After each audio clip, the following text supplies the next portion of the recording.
ইস্কুই তিশিকার আরও একটি ভ্লগে সবাইকে স্বাগত জানাই। এতদিন আপনারা রাস্তায় হওয়ার র্যালি দেখেছেন, কিন্তু এখন ভিডিওতে যেটি দেখতে পাচ্ছেন এটি হচ্ছে স্প্রি প্যারেড, অর্থাৎ নদীর উপরে হওয়ার র্যালি।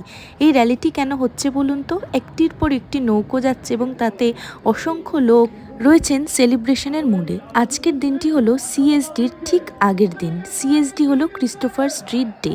এই দিনটি জার্মানিতে প্রাইড ডে নামে পরিচিত।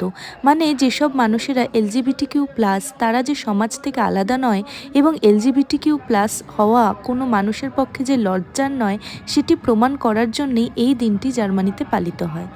1979 সালে, মানে আজ থেকে প্রায় 45 বছর আগে এই অনুষ্ঠানটি জার্মানিতে শুরু হয়েছিল।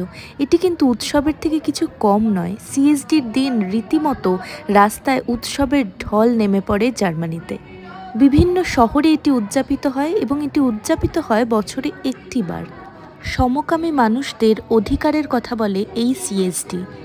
নানাবিধ রকমের অ্যাক্টিভিটি, ইভেন্ট, র্যালির মাধ্যমে উদযাপিত হয় এই ফেস্টিভ্যালটি।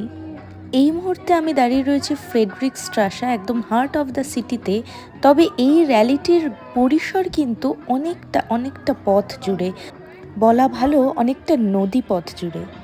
এই উৎসবের আলো বার্লিন সহ পৃথিবীর প্রত্যেকটি প্রাচ্য এবং পাশ্চাত্যের শহরে পৌঁছোক, মানুষের মন অবধি পৌঁছোক। আর কোনো সমকামী মানুষকেই যেন পরিবার বা প্রতিবেশীর সামনে আপোষ না করতে হয়। কে কীভাবে বাঁচবে, কোন সত্তাটি তার জন্যে ঠিক, সেটা সে নিজে ডিসাইড করবে। সংবিধান সেই অধিকার দিয়েছে তাকে ডিসাইড করার। আমি, আপনি বা সমাজ কেউ নই ওদেরকে জাজ করার। যে যার নিজের শর্তে বাঁচবে। আমরা সবাই রাজা আমাদের এই রাজার রাজত্বে, তাই না বলুন?